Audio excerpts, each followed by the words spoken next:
We are live from Council Chamber. Before we begin, I will go over the emergency response plan for this room. In an emergency, everyone must evacuate through the nearest safe exit. Those seated in the gallery take direction from security to evacuate. Council takes direction from the meeting clerk. After evacuating the room, please proceed to a stairwell. Take the stairs to ground level and evacuate the building through the doors marked emergency exit and go to the muster point. Do not take an elevator or walk through the city room. Anyone with limited mobility should identify themselves to security or the meeting clerk during an evacuation. Finally, please speak with security or the meeting clerk if you require first aid. Thank you. Thank you very much, Clerk. At this time, I'd like to call the June 24th, 2025 Audit Committee to order and begin with the land acknowledgement. At this time, I'd like to acknowledge that we meet on the traditional land of Treaty 6 territory in the Métis homeland and acknowledge the diverse Indigenous peoples whose ancestors' footsteps have marked this territory for centuries, such as the Cree, Dene, Saulteaux, Blackfoot, Nakota Iska, as well as Métis and Inuit, and now settlers from around the world. I'll start with a roll call. Councillor Knack. Good morning. Good morning. Councillor Principe. Good morning. Good morning. Councillor Rutherford. Good morning. Good morning. And Member Matamambe. Good morning. Good morning. And Mayor Sohi will join us when available. Do we have any other council members online? I'm just going to take a quick look. Whoops, Councillor Rice. Good morning. Good morning. And that looks to be it. Thank you. And can I have somebody move adoption of the agenda, please? So moved. Please vote. As long as there's no questions. And I'm a yes, Madam Clerk. Thank you, Councillor Wright.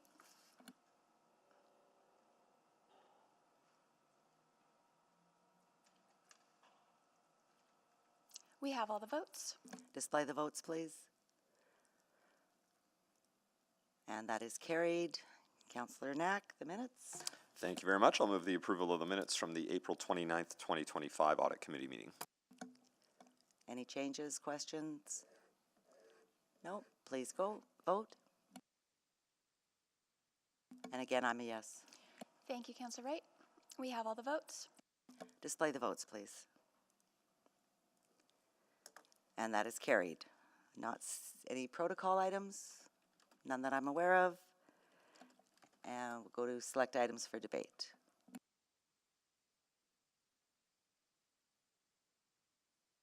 Councillor Rutherford.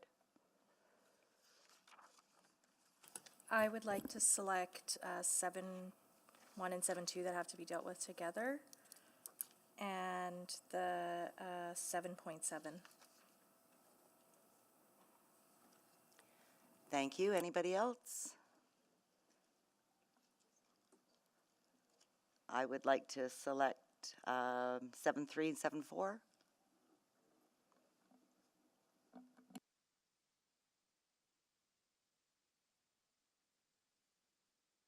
And Mr. Matamambe? May I select item 7.8 and 9.1? Thank you very much.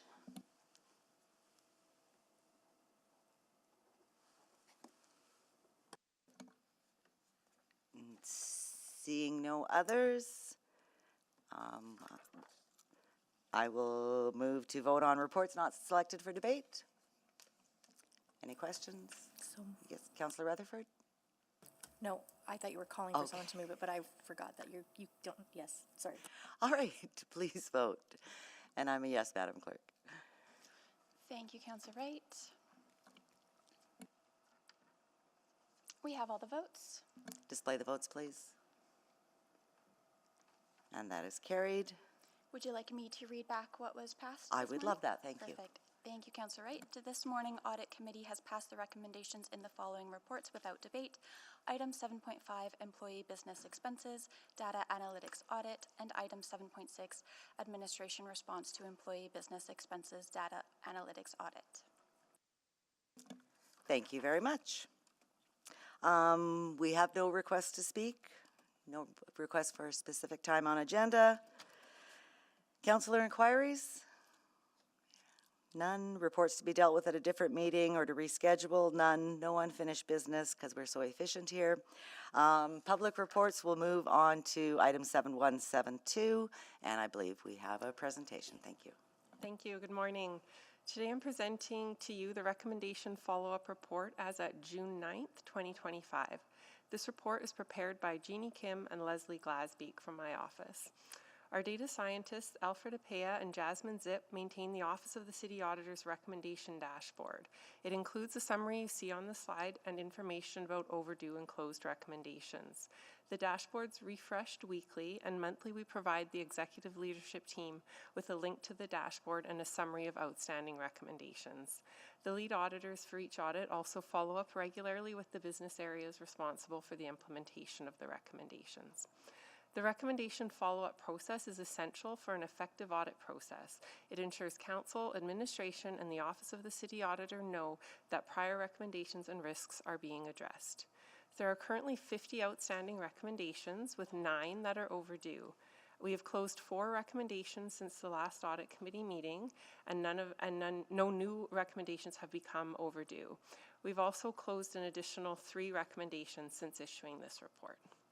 I'd also like to point out on the slide here, we've got to date in 2025, 80% of recommendations have been closed on time. And actually, Eddie has a presentation as well. So as the auditor highlighted, we have 9 overdue recommendations and 41 recommendations not yet due, for a total of 50 outstanding recommendations. I would like to put that in context. In February of this year, there were 14 overdue recommendations and 31 recommendations not yet due, for a total of 45 outstanding recommendations. Also, comparing last February to now, we have moved from closing 47% of the 2024 recommendations on time to closing 80% of the 2025 recommendations on time. I want to note the progress administration is making both in responding to a growing number of recommendations and in reducing the number of overdue recommendations. This progress reflects our ongoing commitment to accountability, as well as the concerted efforts to introduce adjustments to enforcement, dispatch, and tracking, improve, guide, and monitor employee absences and overtime, and adjust information about 311 inquiries, which improves communications to Edmontonians. We know there's still work to do in inspections, homelessness, grants, governance, IT, and more. I can assure you that the work is continuing, but for today, I would like to note the dashboard is an indication of how things are going, and we are seeing good work on display. Thank you. Thank you very much. That's it for presentations. Councillor Rutherford, you selected the item. Do you want to go first? Sure. I'll start with 311. First of all, I'm wondering if that memo response should be a correspondence on this agenda. There's nothing confidential in it, right? So just from a public transparency perspective, could it be added as an addenda? To the clerk, I guess, maybe that's the question is. It's no problem on our part. If our offices can be given access to that memo, we can add that as an attachment. Perfect, thank you. Staying on the topic of 311, I appreciate that the tickets are closed now, and the work is ongoing, and I have come to have a new appreciation for the complexity that is our 311 system and the volume and scope of the work that is done through that area. But I'm wondering if, if we accept this today, the recommendations are done, your job is done, but the memo does allude to, some ongoing work, because one of the areas that I hear about is like the duplicates. I think that's actually one of the biggest confusions for residents right now that's coming to my office, is that they submit a ticket and it's closed immediately because it's already a duplicate, but they don't know that it's a duplicate, right? And I'm not sure that's getting communicated with them. And in the memo, it talked about, having the ability to link those with the original ticket number so that people can still follow that through. There was also a reference in that memo to ongoing work that needs to happen around some of the resolution pieces and communication pieces. So I guess I'm just wondering, is it, and I guess I'm gonna go to the auditor first from a best practice of, while it might be done from an auditor perspective, do you feel like there should still be like a governance ongoing conversation about this to follow this through? So yeah, so our work is done with closing this recommendation. I think this would be something best answered through the administration on how you want that information to come back to you. I'm Yeah. thinking if it has to come out of a motion or That's what I'm thinking. I'm just contemplating whether there should be a motion today. I'm not also sure if it's audit committee now, like, because this audit recommendation. Well, I would say that the motion would probably direct more generally to council discussion. I don't know if audit committee has the authority to do that. I think they do. Clerk, right? So I could make a motion to say that administration report in 1 year's time on the progress made on furthering the recommendations and outcomes of the auditor's recommendations or something like that. Yes, you could make that motion as long as the office has the capacity to do that within existing resources, and it comes back to audit committee as a report. It would come back to audit committee as a report because it would Audit be directing the committee. city auditor. Audit committee can direct the work to return to audit committee. Okay, that's what I thought. Okay.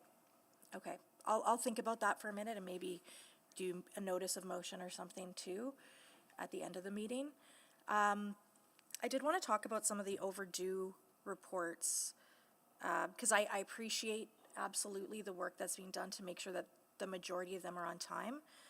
But there are a few in the overdue that I think have been really live and pertinent to some conversations from a public interest perspective. So for example, the safety code permitting and inspections, that one was due in 2023.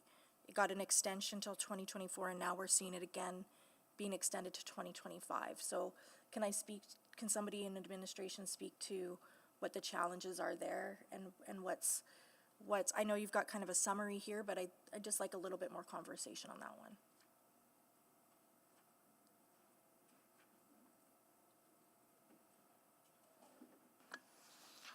Thanks. Yeah, I think our biggest hiccup with this project has been our resources. There is only a handful of people in the city with the skill set to do this type of work, and we had a bit of a gap in continuity of those folks. I can say that we are making promising headway. The phase 2 piece of it is well underway, and we're collecting some stats for the auditor right now to review very shortly. Phase 3 is set to launch here in the coming weeks, and that's beyond the scope of the original recommendation. Okay, I'll come back for a second round. Thank you. Thank you, Councillor Rutherford. Councillor Principe? Thank you, Chair Wright. I do have a question about the 311 request, and I see in the recommendation it's departments to close tickets after request has been resolved. I just wanted to see if the councillors' offices would also be included in that response. Sometimes just in order for us to close the loop on our end, it's nice to also be included in that. I'm not sure if that's part of the recommendation. Those were out of scope of the audit. So unless your request went into the 311 system, that's what we audited. So the ones coming directly to councillors were not part of the audit. Okay, all right. So we have a new system now where everything is supposed to go through 311 at any request. So you may not be aware of that. So any request or comment like that the councillor gets, we're supposed to direct it to 311, and the 311 then directs it to the appropriate department. So that kind of leaves us out of the loop a little bit sometimes, possibly. So I'm not sure, Mr. Robar, or Councillor Principe, I can jump in. It's also from Service Innovation and Performance. We have, in that memo, we talked about a little bit of a workshop with your staff coming up in the next couple of weeks. I think we can flush some of those details out because there are some issues that we're hearing from multiple councillors' offices on that escalation process. So I think that's an appropriate time for us to dive into that a bit deeper and see what opportunities we could have in place to help your staff out in managing those requests. okay, yeah, that sounds great. Thank you for that. And then I had a question. about the recommendations that are due in 1 month. We have 12 that are due in 1 month, and it says they're all on time, so we're expecting to see all 12 of those in a month. Yeah, those are on track. Okay, great. Okay, those are my questions for now. Thank you. Thank you, Councillor Principe. Mr. Matamambe? Thank you, Madam Chair. I'll start off with a question for the administration. So just trying to understand, how the administration actually ensures accountability and, agency when revised due dates are continuously pushed back. Just provide us just general comments on how that is taking place. So we're monitoring our progress on all the reports monthly. So we're taking those and we get the auditors' updates monthly as well. And we're using that at the ELT, at the leadership table, to make sure that we're tracking to completion. Okay. Thank you for that. And then for the city auditor, still linked to that question, from a root cause standpoint, how is the city auditor working with the administration to, address the underlying issues, and also how is that featuring into the continuous improvement process for the internal audit cycle? Yeah, so when you're talking about the root cause, it will be different depending on the recommendations. That one, like I mentioned, each of our audit leads will meet with those business areas regularly, keeping them up to date, also providing support and input if required, to ensure that they're on track so that we don't get to the implementation date and they haven't done what we expected or that type of thing. So I think we're sort of dealing with root cause based on the recommendations, and in some cases, we do know there's just extenuating circumstances that impact, as you heard with the resource gap, those types of things, and we're just making sure we can know what those are and that they're reasonable, and then support as best we can. We're also, I guess, as we get to the end of audits and they're making recommendations and providing recommendation due dates, we have implemented a new process where we also provide right then, this is what we're going to expect to see in order to close this recommendation. So what does the intent to this recommendation look like? And so we're providing that up front now as well to try to help with the setting of a reasonable date in understanding that. So that's a change that we have made. And maybe just to add that as well, I meet with the city auditor on a regular basis as well. So to kind of look at escalated incidents or things that I need to get on top of. Okay. All right. Thank you for that. And then just to come back to the resource constraints comment, are we saying this is primarily one of the reasons why we have long outstanding items? Is it not linked to any lack of prioritization or maybe the complexity of the matters as well? Yes, so that was just one example, and that was for the safety code recommendation that's outstanding. The other recommendations would have, some of them might be related to resourcing, but there may also be other issues that come up that, like different priorities, that type of thing. Okay. Yeah, thank you. And then my last comment on this would be, centered more on, going forward, how can the audit committee expect, to see future reductions in the, overdue recommendations? I understand a lot of effort is being put behind this, but we really want to see, the indicators that you'll be bringing forward as well to measure progress, if that's possible. And we do have the dashboard, and the dashboard's publicly available as well, and like I said, provided to ELT, and the dashboard shows what we've closed, the amounts that are being closed on time, that type of thing, and you can change the years on the dashboard as well so that you can see, you can compare it there too. Okay, thank you. Thank you, Mr. Matamambe. I just want to follow up on the gap for the safety codes permits. Is it a result of not having the funding available to hire qualified staff, or is it finding qualified staff? The reality is it's a highly specialized position. There's only a few of those folks here within the city that help on this. The original incumbent that was working on the project departed, and we had to bring somebody new and get them up to speed. It was a lengthy process.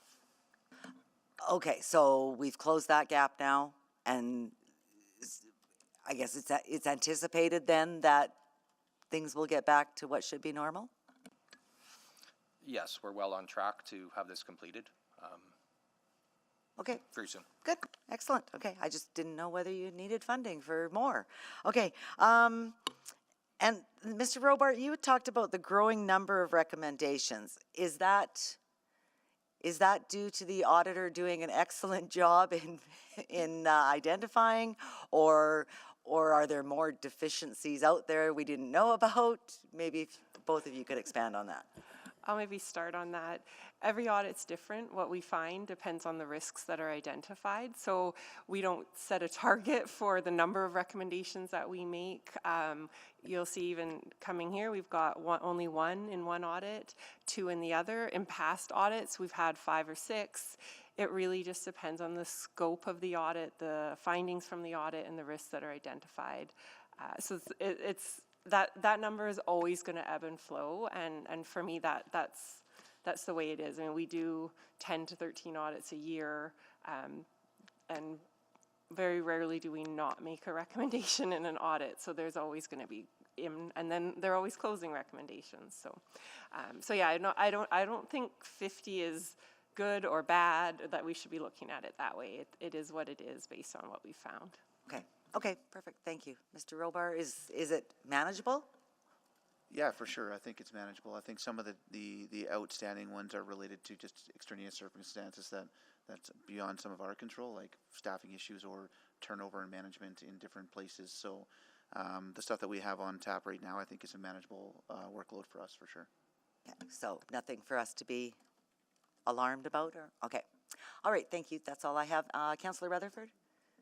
Yeah, thanks. That was similar to, I think, 2 other committee colleagues have picked up on it, but it was sort of one of my things is how are we making that connection with the interplay with the appropriate resourcing for administration to make sure that they're addressing these recommendations? And is that a point at which, because in any of the reports I've seen with the response from administration, it's never said, you know, we would likely need extra resources, or these are the resources required to do these recommendations. And I'm just wondering if we should be having that as a component. Can I just add part of that? So when we make recommendations, we do truly try to make the recommendations so that they can be implemented with the resources that are available. And that might mean changing how they use resources and different prioritization through that. And that would come out through the audit.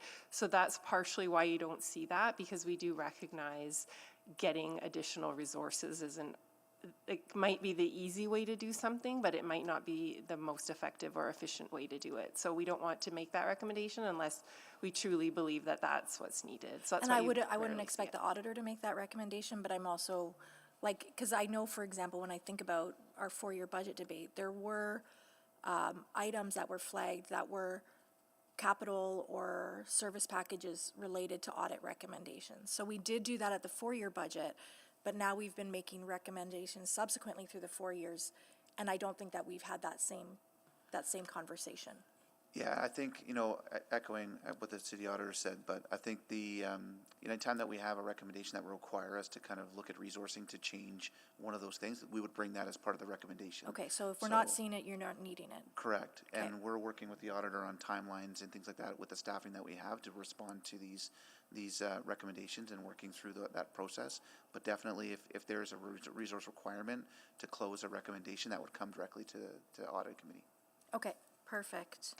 And then I do want to ask about, I know it's not that far overdue, but it's been revised till 2026 from 2024. And that's the Historic Resources Management recommendation on the guiding documents.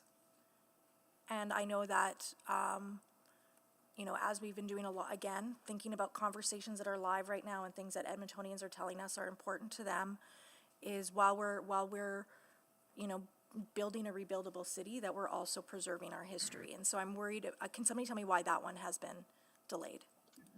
Yeah, Eric Backstrom from Urban Planning Economy.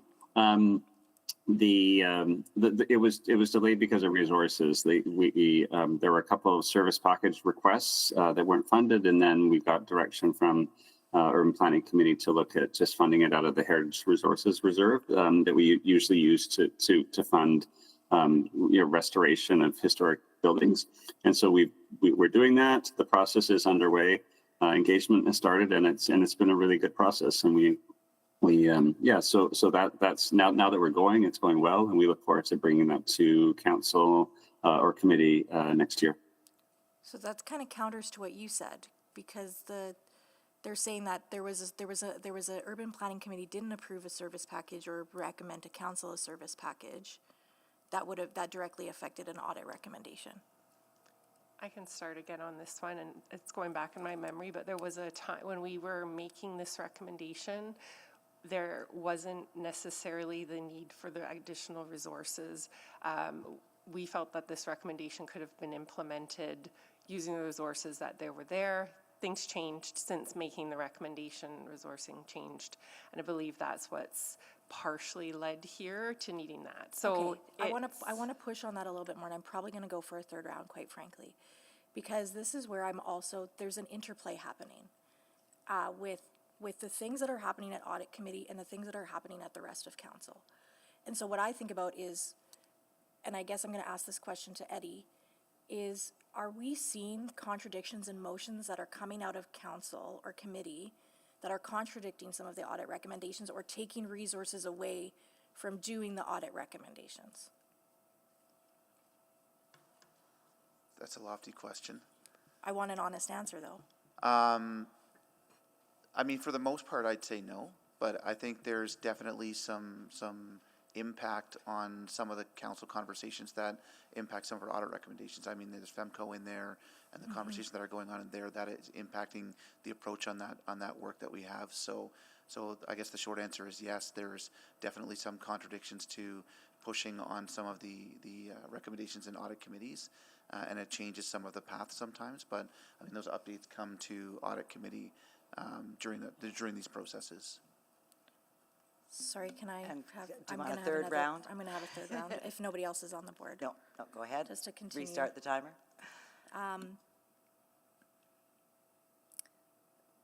But how is administration making that linkage? Because, like, yes, we're on audit committee and there's sometimes recommendations, but how is administration making that linkage in conversations in other committees when motions are contemplated or things are that could have an impact on audit work? Specifically this one, I don't know the history of it, Yeah. of that one. I mean, Eric might be able to add some of the history on that. Maybe I'll just turn it over to you quickly. Yeah, let's use it as a case study for sure. Yeah, for sure. I think this is an exercise in good governance. Like on this one, the heritage planners realized that the framework, the historic resource management plan that they were using, which dates from 2009, was out of date. They identified there was a need to do it. An audit came along afterwards and made the same recommendation, saying like, oh, you should update these guiding documents. And then it was a matter of finding out how we're going to do that. And there's different ways to do it. And there's like ways that use more tax dollars and ways that use less. And it depends on staffing and that kind of thing. And so there was a process where we tried to find the right way to get the project done. Resources were identified ultimately internally. There was a bit of a surplus in our reserve because of pandemic, leftover from the pandemic, and so we're able to use that money to do this project. And so the project's going on. It's going on, and I think I look at it as a success when the Office of the City Auditor looked at the Heritage Program, they said these policies need to be updated, and you should do it and find a way. And then management's role was to find how to make that happen. And it took a little bit longer than initially identified when the audit, and that's why the original 2004 due date was extended to 2006.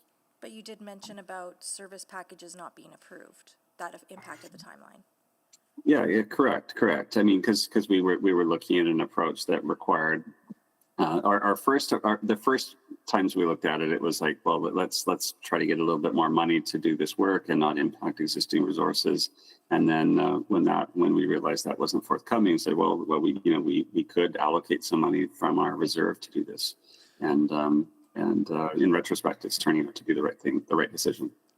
And I think maybe just to add to that, I think what I'm hearing from you and I taking back from this conversation is really around the impact of what does it mean to be a council with audit recommendations, if it requires some service package for us to do it, for us to maybe better indicate, like these are, like we do with legislative requirements, these are really kind of no different than those things, that if we're instructed to change these as per the audit closures, then Or we even- represent that better to council. Or even in the response to the auditor's report, you can say, this time, meeting this timeline is possible if these resources are available, if you'd like, otherwise, like there's always that expand and collapse, and then the audit committee can make this assessment based on risk, right? Because sometimes we might also want recommendations accelerated if it means a little bit more.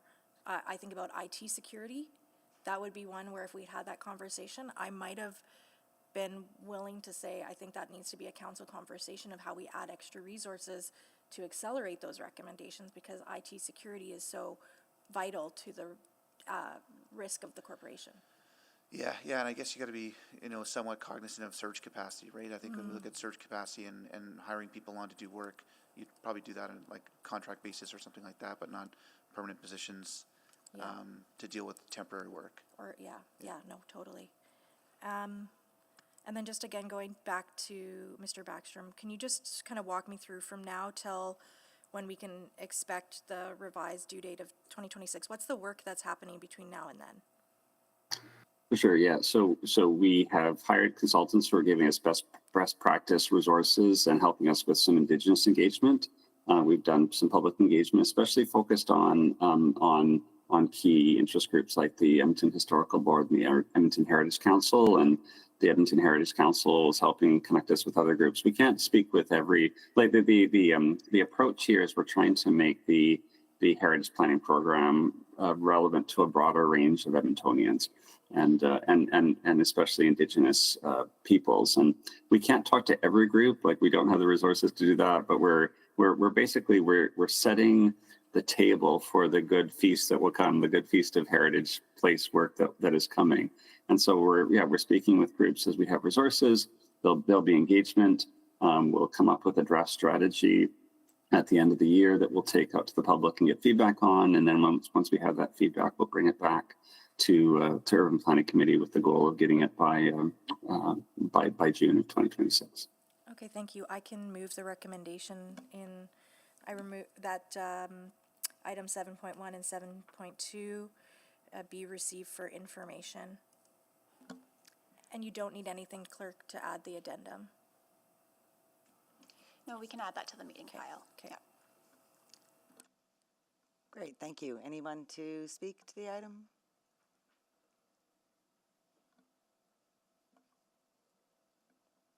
Councillor Rutherford to close.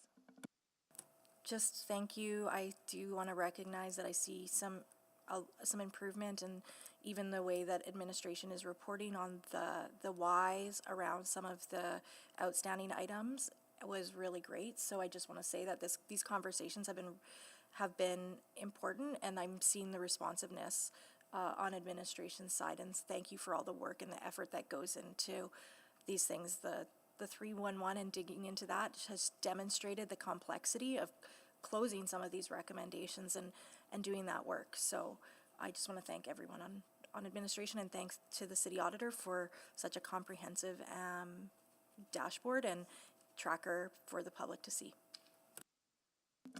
Thank you, Councillor Rutherford. Please vote.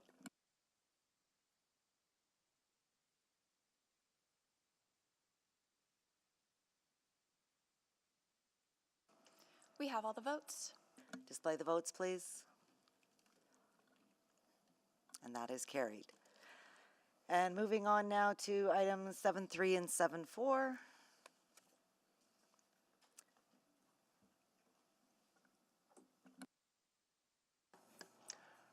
I will do my presentation here while we wait for administration to join us. So this next up is our procurement system user experience audit. The audit team for this audit included Deputy City Auditor Sharon Han, Senior Auditor Thomas Wong, Auditors Jeannie Kim and Larissa Vasconcelos, as well as our data scientist Jasmine Zip. I also want to thank the management and staff of the Corporate Procurement and Supply Services branch for their cooperation and support during this audit. Sharon is now going to do the rest of the presentation. Thanks, Janine. So our audit objective here was to determine whether the Corporate Procurement and Supply Services branch provides support to contribute to a positive user experience of Ariba. The scope of this audit included users of Ariba, both internal within the city and external suppliers. Overall, the branch has met the audit objective and contributes to a positive user experience by having clear roles and responsibilities between business areas, external suppliers, and CPSS, developing and maintaining operating procedures and training manuals for users, and providing support and assistance to Ariba users. However, we found that the branch can improve its effectiveness related to the clarity and completion of training requirements and the review of Ariba tickets in aggregate to identify and address common issues. We made the 2 recommendations you see on this screen. When Ariba users do not have up-to-date training, they may not be using Ariba in the most effective and efficient way, which can cause frustration in using the system. Monitoring tickets to identify and address frequent issues can reduce the number of issues encountered by our users and thereby reduce the number of tickets CPSS needs to respond to. The user experience can improve when internal users are trained and when issues are not constantly repeated. And I'll open the floor for questions. Oh, Thank sorry, you. Administration. And administration? Okay, thank you. Good morning. My name is Sorab Sorabi. I'm branch manager of Corporate Procurement and Supply Services branch with the City of Edmonton. So the Office of City Auditor conducted, so I have an introduction but not a presentation. The Office of City Auditor conducted an audit to determine whether the Corporate Procurement and Supply Services branch provides support to contribute to a positive user experience of SAP Ariba. The scope of the audit included internal city department users and external suppliers. The audit findings demonstrate that CPSS contributes to a positive user experience and provided 2 recommendations to further improve the overall effectiveness, which included instances of gaps relating to clarity and completion of training, review Ariba tickets in aggregate to identify and address common issues. CPSS accepts both of these recommendations and has provided action items in the response report to address the recommendations. I'm joined today with Sarah Davis, Acting Director of Corporate Contract Management and Business Sustainment, Lindsay Williams, Manager of Supplier Management, and Hari Bhagavandas, Manager of Technology and Integration. Thank you for your time, and we would be pleased to answer any questions you may have. Thank you very much. Anybody signing up for questions? I know I selected it, but Councillor Principe? Okay.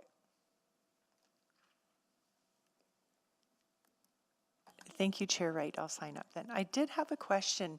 Just, and I'm not sure if this is going to be, sorry, I apologize to the city auditor or to administration, but I just want to know how this audit might be incorporated or reflected through the work that we're doing with Enterprise Commons. Well, I don't believe the audit was directly related to the work of Enterprise Commons. There are some integration points between SAP Ariba and the project, but that wasn't explicitly within the audit scope. Right. So I guess I'm just trying to make sure that it will be flowing in with Enterprise Commons, like it'll be. Yeah, I just want to make sure that it's all going to be incorporated. Okay, that it's. So I think Enterprise Commons, Ariba was implemented prior to us embarking on Enterprise Commons. So we will, as part of Enterprise Commons team, make sure that if there is an impact from the project on the functionality of Ariba, that will be addressed as part of the project. But the ticketing and the training that you see here are components of an already established system that we're using. And so I suppose, like, hypothetically, the implementation of Enterprise Commons could generate more tickets, but the process that we've designed here would allow us to recognize and respond to those accordingly. Okay, thank you. Thank you, Councillor Principe. Mr. Madamambe? Thank you, Madam Chair. The first question would be directed, to the administration, just to try to understand if there's a commitment, to resource allocation to address, the usability issues, There's no need for additional resources. We believe we are able to address the recommendation within the resources that are already assigned to the project and to this work within administration. Okay, all right, thank you for that. Yeah. Then for the city auditor, 2 questions. What did you assess to be the common themes, that were identified in the Ariba system, and how do they impact, the procurement, efficiency or compliance? Yeah.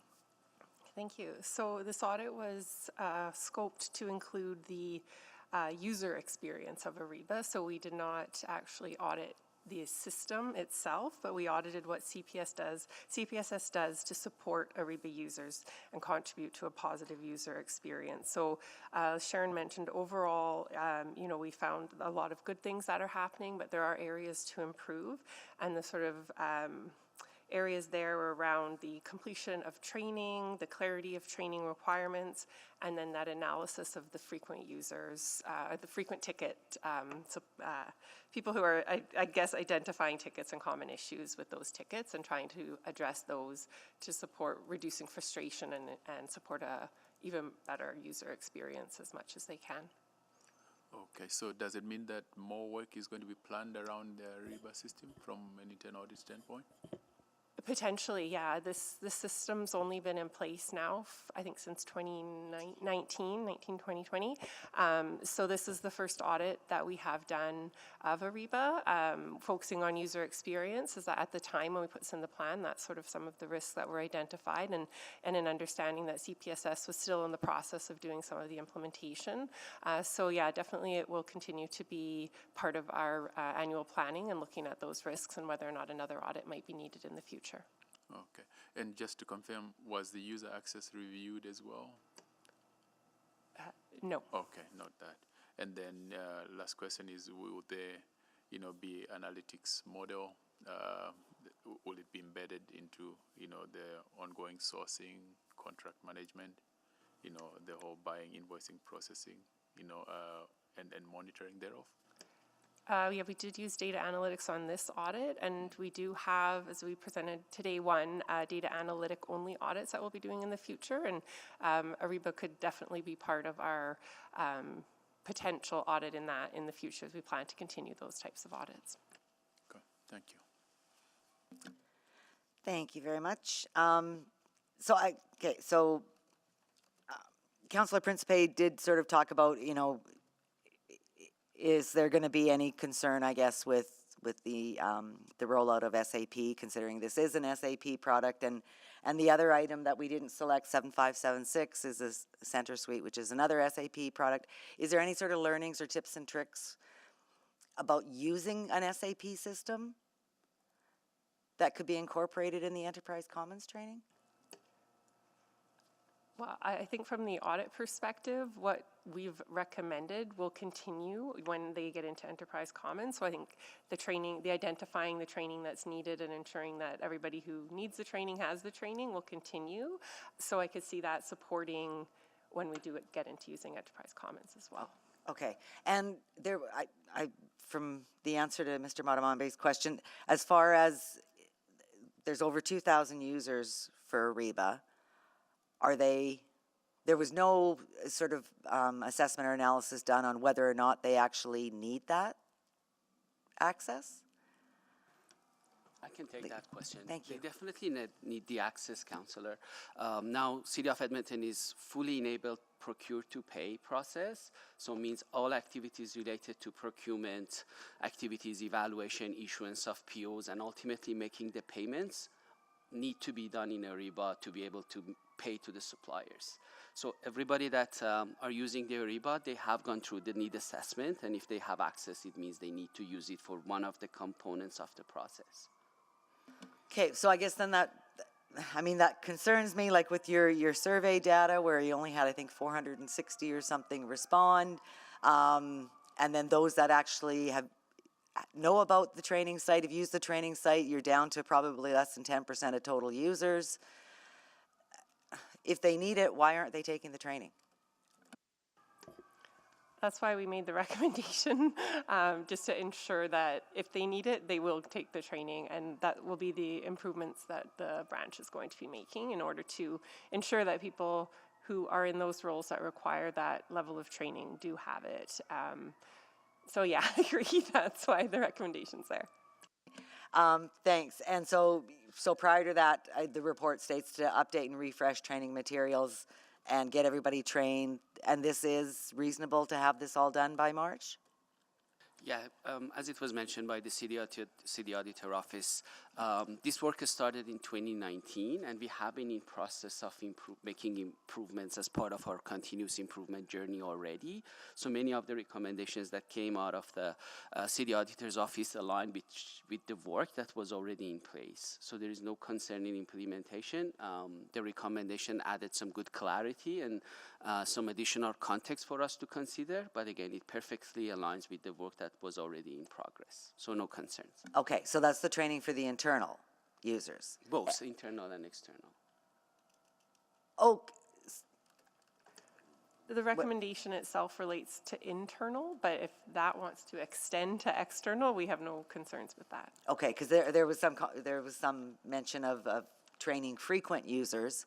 Have we done anything to determine why some users might be less frequent, like because their frustration with using the system? And I'm thinking, small suppliers or. Yeah, I mean, unfortunately, we did attempt to survey the supplier side, but we got an even lower response rate. And also, people within those other corporations, companies change over time. But what we did find was that CPSS is providing support. I think 98% of tickets, are getting resolved. They're providing training. We looked at the stats on who's coming to the training, and I think it was over 2,500 people. Supplier side had taken training, and the information provided on their website was available. So the audit was of what CPSS was doing. And the other thing that we had to take into account was that those users of other companies might use Ariba for another, like not just with the city. Their frustration could come from somewhere else as well, or their understanding and knowledge of it. So it was a little bit more difficult to get information directly from them. Yeah, I understand Canada Post is rolling out their invoicing here right away. Okay, I think, yeah, that's all I have, and I'm out of time. Okay, thank you very much. And if there's no other questions, I will move the recommendations in the report to be received for information for items 7.3 and 7.4. Any questions?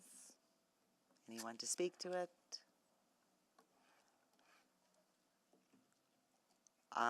Again, I will just briefly then thank you very much for providing the information. And hopefully taking some of the learnings in that, getting people up to date on the training that's required, because that is important to be able to use the system effectively and to help others use the system as well. So that's it for me. Thanks. Oh, please vote.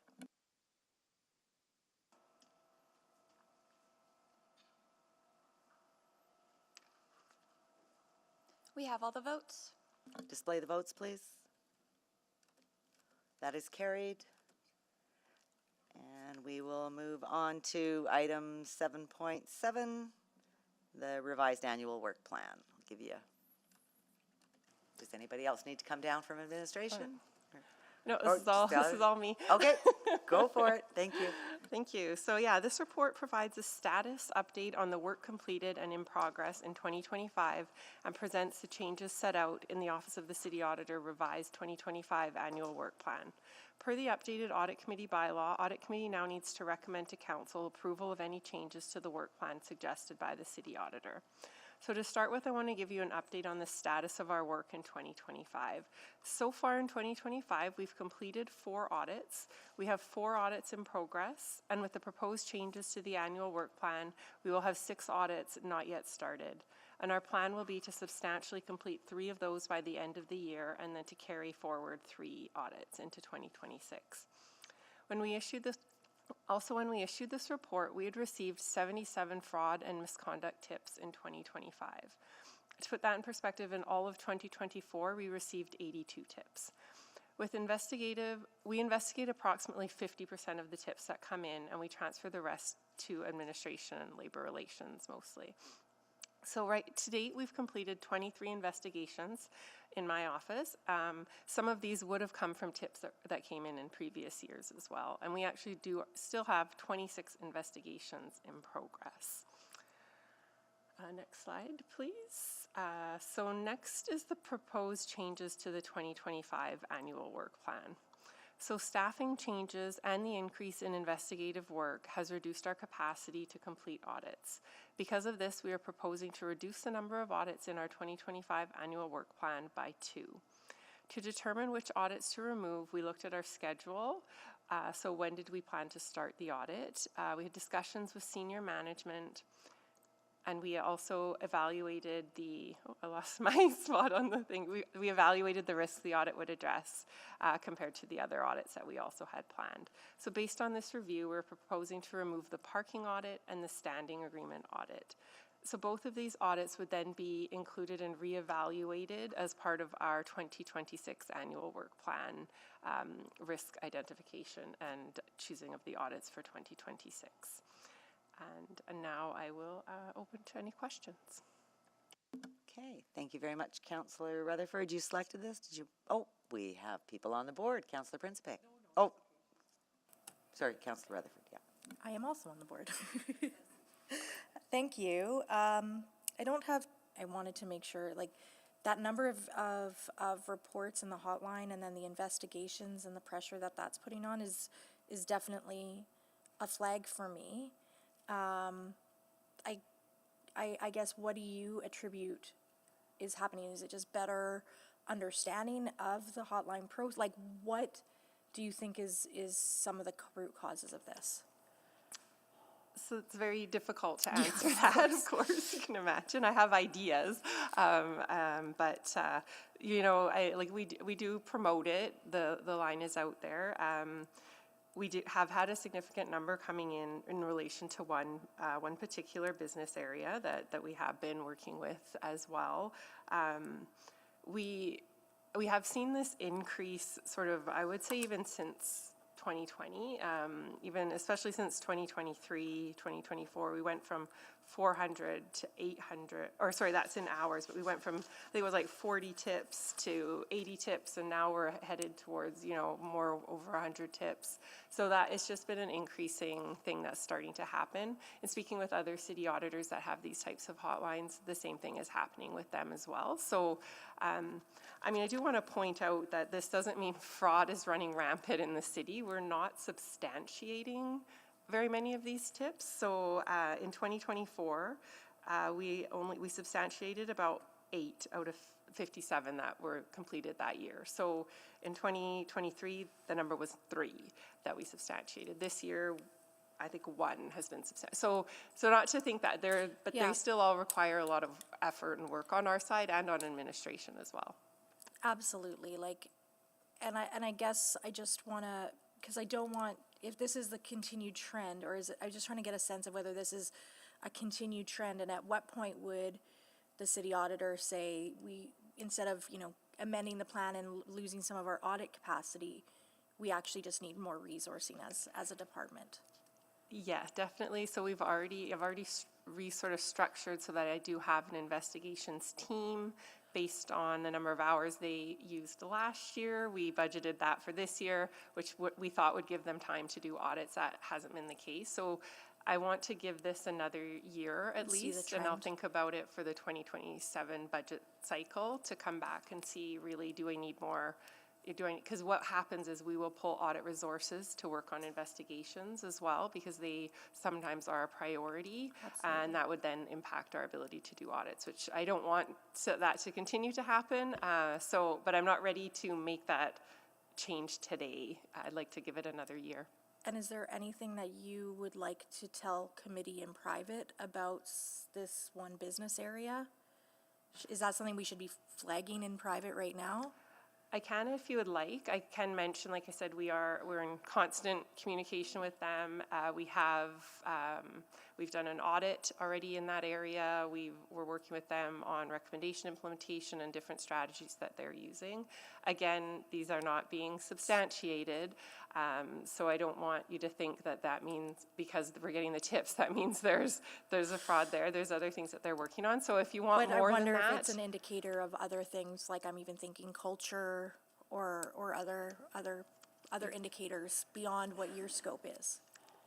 yeah, if you want to, I don't think we need to right now, but Okay. just definitely something that I might consider when you bring the annual report back Sure. in the future.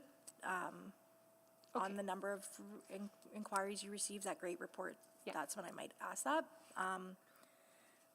I'll just move the recommendation that the audit committee recommend to city council that the Office of the City Auditor revised 2025 work plan as set out in attachment 1 and 2 of the June 2024-2025 Office of the City Auditor report be approved.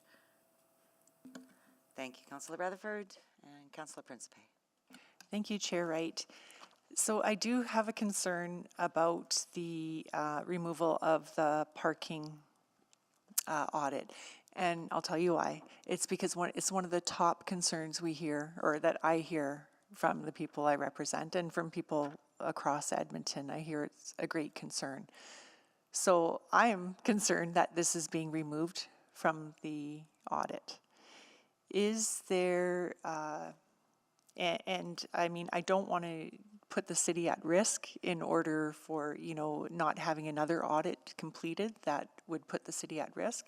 However, I would like to ask you if you see a way where we could include the audit. With the standing agreement, I'm okay with that one, but I am concerned with the parking one being removed. Yeah, no, that's understandable. And the reason we remove that is we do understand there's lots of changes that are happening with parking. And so we had purposely put it later in our schedule, so we wouldn't have been starting it until the last quarter of this year. So that was sort of one of the reasons that we pulled it now, was a timing issue and because of those changes. So if we did want, so by removing it, that means it kind of goes back into the pool, and if it bubbles to the top for risks for next year, it will get included. If you leave it in, if you suggest to leave it in, we could remove a different audit. If you'd like, I could provide you with my suggestions on what that might be, and then we would do this audit instead. We would probably have to remove 2 audits, just the amount of hours we think this one will take. Janine, I or could leave it in. supplement this as well. I could supplement this answer from an operational perspective, Councillor Principe. Our recommendation was totally open to an audit on this particular service. Just the 2026 year is a bit tough as we're prepping for any sort of adjustments to the residential parking program, the transition to e-park. There's just been a number of operational shifts, including the adjustments to the hotspot app, removing the physical e-park machines. The timing is there's just a lot of movement in this particular business area. So the folks focusing on delivering the service and working through all the operational adjustments, this particular year might not yield the best results, but next year would be a better from a timing perspective to be able to audit the results of everything. But just the data might not be as rich, knowing that there's such flux taking place in 2025. Okay, that's good. Thank you for explaining that. So this is something then that we can, or the next audit committee can next year recommend or is that something that the city auditor might possibly recommend? So yeah, definitely, like I said, it goes back in, the risks are then identified or addressed based on other risks, so other changing things that might have happened.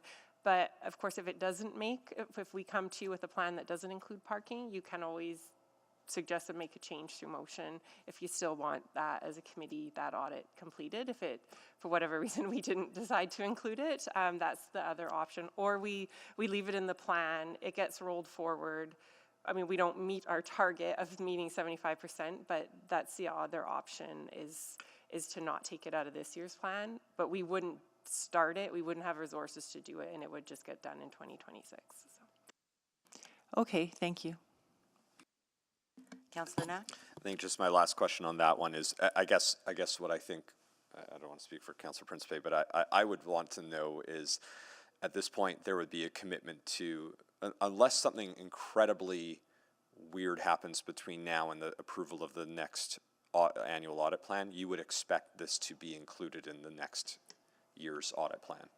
Yeah, I would say based on today, what we have known as risk, mind we have a big risk identification and assessment process that we'll be going through as well before we prepare that plan. So I can't say for sure it would be of the highest risk that we would say it needs to be done next year. If you ask me right now, yes. Okay. I mean, I wanted to do it. I just, the resources. No, I'm okay with the switch now, but I have similar hesitation to Councillor Principe that as generously as possible with my words, I would say the shift to the e-park and the hotspot app has left a lot to be desired, and frankly actually raises a lot of concerns about how we do change management on bigger issues. So I don't want to see this one lost, but I am completely comfortable. If we were going to start it in fourth quarter anyways, starting it in first or second quarter next year, that I'm not losing sleep on, but I would just want to know that this was not a success. And I think people expect that when something was not a success, we do a clear audit on it to find out what happened in that, and how we make sure that if we're doing other large-scale change exercises in the city, that we don't do what just happened on this one, because I think it's been disappointing for a lot of people. I'll leave that language, I think, there. So you are hearing that from committee about our desire to see that in next year's audit plan, correct? Yes, definitely heard that. Okay, then recognizing we have the opportunity, if for some reason it wasn't added, to add it in when we approve the next year's audit plan, I'm comfortable with where we're at. Thank you. Thank you, Councillor Knack. Just recognizing all the different changes that have gone through with parking that Mr. McEwen had mentioned. It's not necessarily, and I think I recall this from Enterprise Commons it's not necessarily good to do something sort of midstream in audit. We need time for it to play out so that you can do a more accurate audit, I guess? Yeah, in some circumstances, I would say not always. If we waited for all the change to happen, we would never actually have an audit to do. So we will do an audit midstream. In this case, just with the planning of our scheduling for this year and with the requests coming from the area, we were comfortable to do it at the end of the year. But you know, an audit mid-change can also help drive the rest of the change or address issues that have already been identified, and an audit after the fact can help to prevent potentially if those risks still exist or could be mitigated in other projects. There would be learnings that way. So there's good and bad to do it at both times. Okay, so and because with Enterprise Commons, I think you did an advisory level, right? Yeah, that was an advisory, and in the case of this type of a system change and where they're at in that change, I feel that the audit value from the audit will now come after the implementation in this case. But I don't want that to be for every case. Okay, so to do an advisory level right now on parking. Yeah, I mean, we could do that with the advisory. That does not come back to committee. That's only done and they're not, those recommendations are sort of take it or leave it. They're not sort of held to those recommendations. So there's nothing tracked from those advisory? Yeah, so I think this committee would prefer to have that audit come to them. So I would wait. I have to be careful with timing between advisory and audits as well, just to make sure that our objectivity remains intact and our independence there too, because we would learn things during an advisory that maybe we would know, and we might not be able to use it again during the audit. So I have to just watch what we do advisory on. Okay, and so in this case, I want to do an audit. A little patience on our part to get a better result in the end, possibly? Yes, okay. Yes. Okay, thank you. Mr. Matamambe? Thank you, Madam Chair. Question for the city auditor for, the high-risk areas. Are there any that remain unaudited due to what I'm hearing, resource limitations? And may you please provide more context or understanding on what the staffing issues really are? So I provided in private memo on that for the staffing issues. That's where the additional information would be. And as far as the risks, like I said, these 2 audits, they made it into the plan, but based on the timing and the risks, we were comfortable with putting these into the potential audits for next year. So the rest of the audits we do plan to do, and so those risks will get looked at through those audits. Okay, so are there any high-risk areas that remain unaudited? Well, yeah, we still haven't started, we haven't completed our plan yet, so we still have 6 audits that were identified as risk areas where an audit would add value during our annual planning. So those ones haven't been done yet, so those risks are there. Okay, because I'm looking at the timing here. We are at the end of June. How many audits have you completed so far this year? We've completed 4. We have 4 in progress, and we have 6 three more that will complete by the end of the year, and 3 that will carry forward. So you're confident that, your plan is still going to be met? With these changes, we'll be able to achieve the plan. If we don't take these 2 audits out, I won't have the resources to do those 2 audits this year. Okay, so for the resources piece, should you be requesting additional resources at this point?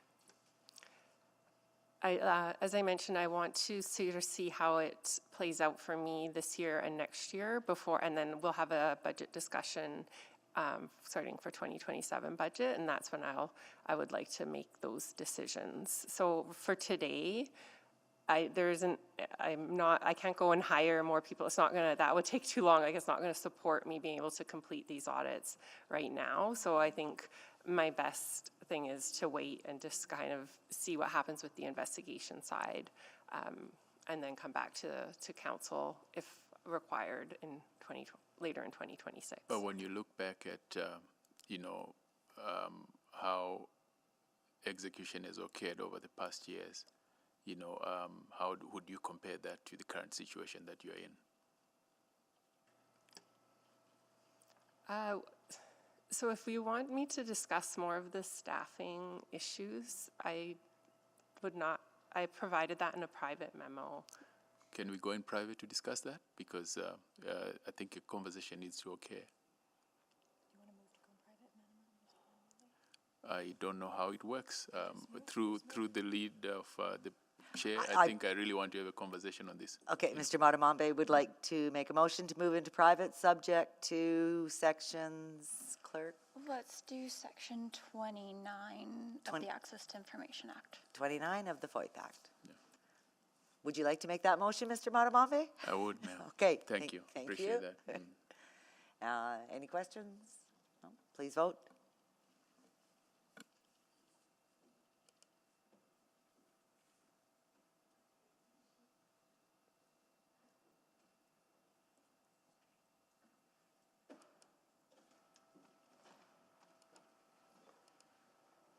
We have all the votes. Display the votes, please. And that is carried, and we'll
We are in public. Thank you, Clerk. So we have a motion on the floor. Is there any other questions? Anyone to speak? Councillor Rutherford to close. Okay, let's vote.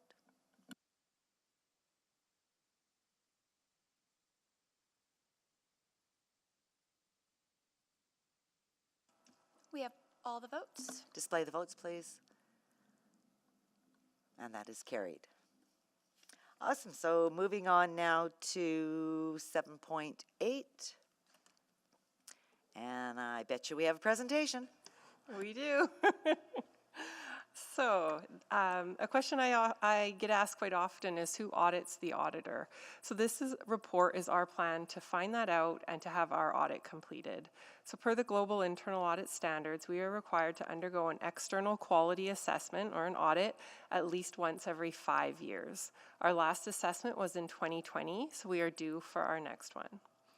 Per the standards and the Audit Committee bylaw, Audit Committee must review and approve our plan for the completion of an external quality assessment. So this report provides you with our plan to hire a qualified independent assessor to conduct an external quality assessment of our internal audit function, and they'll do this between September and November of 2025. And then they'll present their results directly to Audit Committee in the first quarter of 2026. The assessment will include a comprehensive review of our conformance to the standards, including a review of the adequacy of our methodologies, competencies, and contributions to the city's governance and operations. We will select the assessor based on a price, meeting our timelines, the absence of conflicts of interests, and them holding relevant designations and having the relevant experience. After the assessor presents the results of the assessment to the Audit Committee, we will provide action plans with timelines to address any significant identified issues. We will also provide Audit Committee with a status update on the completion of our action plans. And now I'll just take questions. Thank you very much, Mr. Matamambi. You selected this item. Did you want to go first? Yes, I will, Madam Chair. Thank you for that. And thank you for the context, City Auditor. The first question is, who is selecting the quality assessor? Is it the role of the city auditor or is it a different responsibility?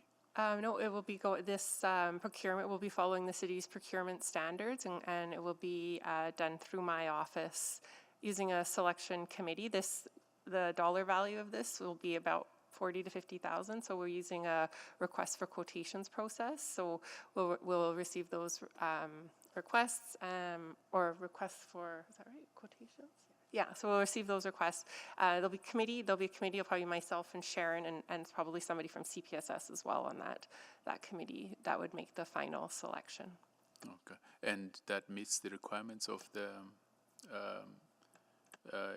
IA standards, Yes. Okay, all right, because I wasn't particularly sure if the audit committee gets involved at any point. No, that's a change actually. And so in the past, the old audit committee bylaw did actually have this audit committee doing that, which they didn't actually do in my recollection. They still required our offices to do most of the last couple. But the change now is that this is why we come with the plan. We've shared the criteria that we're going to use and the process that we're going to use so that you can approve that and we can get that in place and have that happen. So that's a change, and it is in line. The change was made to align with the standards. Okay, thank you for that. And as a follow-up, will the committee receive the results of the assessment? Yeah, they'll receive them directly from the assessor. Okay, and do you see yourselves incorporating the results into the audit plans as well? Oh, yeah.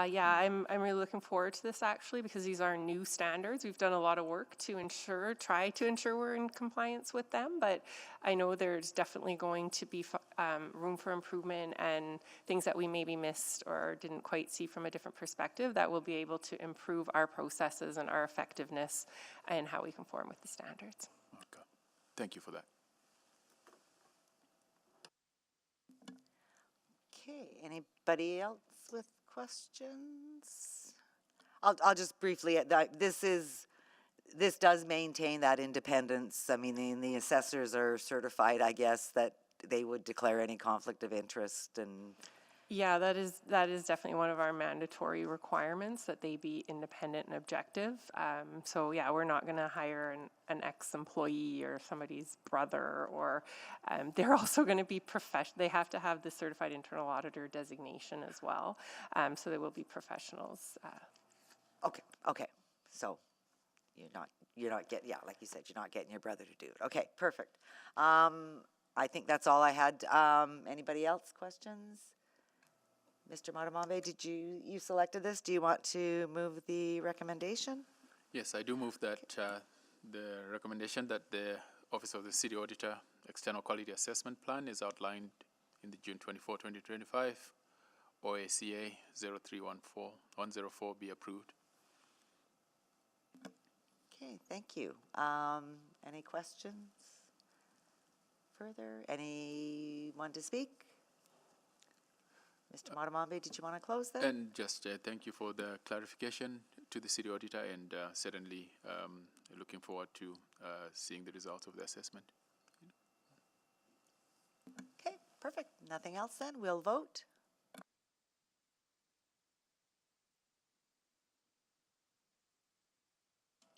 We have all the votes. Display the votes, please. And that is carried. We do have the time-specific item for 1:30 for KPMG. Were we able to get a hold of them? We have city administration available for opening remarks and questions before KPMG joins. And I believe Councillor Rutherford was also wondering if we might be able to deal with notices of motion before going into 9.1, just to manage the time. That works for me. So can I move that we bring forward notices of motion? Do I have to move that? We can do that unanimous consent Okay. if you like. Okay, do we have unanimous consent? No objections? Perfect, let's do that. Councillor Rutherford. Okay, I have two notices of motion now. So my first notice of motion is that I'm going to give the following motion to the council meeting on July 2nd, 4th. And that is that administration, in collaboration with the Edmonton Federation of Community Leagues, conduct a community league facility and amenity review, leveraging the work completed from the most recent building condition assessments that considers service levels, life cycles, and financial requirements for the next 10 years. And that the 2025 infrastructure planning and design budget be increased by $200,000 to complete the facility life cycle analysis based on EF sales reports to be funded from council contingency. And that administration bring back a report on the findings to council in Q2 of 2026. So that's my first notice. And then I just have to pull up the chat because I did decide to do one on the 311. So at the same meeting, the council meeting, July 2nd, 4th, I will move that administration provide a progress update on the work to improve the service experience of 311, including but not limited to addressing closure complaints, addressing duplicate tickets, and compliance rates for tickets resolved before closure. Due Q3 2026. Okay, thank you, Councillor Rutherford. I'm just wondering, do we want to hear from admin first? And okay, all right, so let's go ahead with 9.1, and I believe we need to move into private. I'll move we go into private, subject to sections 19, 29, and 30 of FOIP. Thank you, please vote.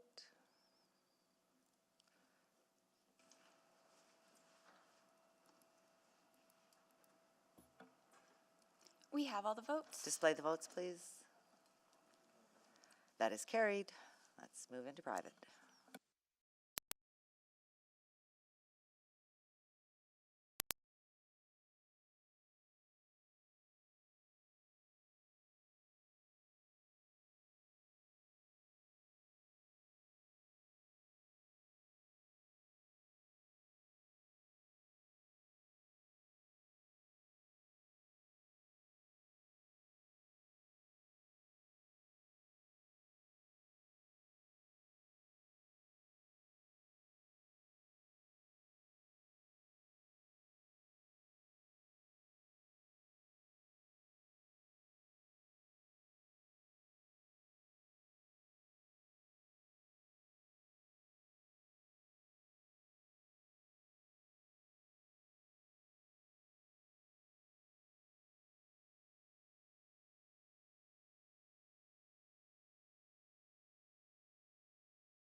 I think we, when I say we've been efficient, I think that we covered a lot of ground. Like we asked a lot of really detailed questions, and we're still finished by noon.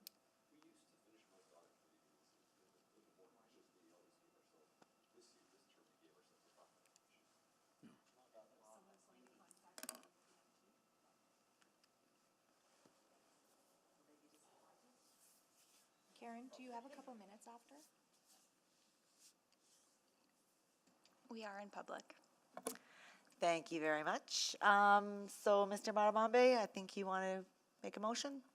Yes, I want to recommend, that the audit committee recommends to City Council that the recommendation is set out in the attachment 1 of the June 24, 2025 Financial and Corporate Services Report, FCS 03054, be approved. And the second one being that the June 24, 2025 Financial and Corporate Services Report, FCS 03054, remain private pursuant to sections 19. Thank you. Any questions?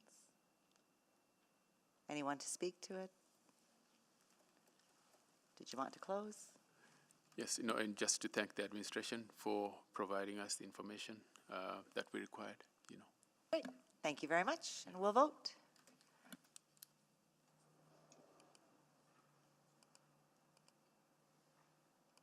We have all the votes. Display the votes, please. That is carried. And there's no motions pending. We've already done our notice of motions. We are adjourned. Thank you very much, all. For I think it's the last one of the year? No? We still have one more? Okay. One more. All right. See you later.